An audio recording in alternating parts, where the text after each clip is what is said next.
Oh, what's up mga kabarubal? Ito na naman si Karding Sungkit, ang inyong friendly manunungkit. Oh, kape ba ang hanap nyo? Tara, sumama kayo sa akin. Hindi na tayo sa sosyalan pupunta. At makailang sandali nga lamang po, nandito na agad tayo sa ating location. Napakaganda at napakasosyal ng ating pupuntahan. Ito po ang Starbucks Roastery Reserve dito po sa Milan, Italy. Total! Kung ikaw naman ay coffee lover at talagang mahilig ka sa kape, o minsan naman ay nagpapanggap ka lamang na mahilig at gusto mo lang pumorma at manghanting ng chicks, sabay pumarinig ka na rin bata. Dito nga pala sa Starbucks, sabay naalala ko nung ako'y college pa lamang. Sabi ko kayo nga, mahal ang kape din eh.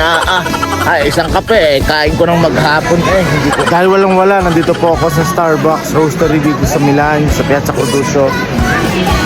Ito po Starbucks na roastery. Dahil walang-wala, dito tayo magkakape.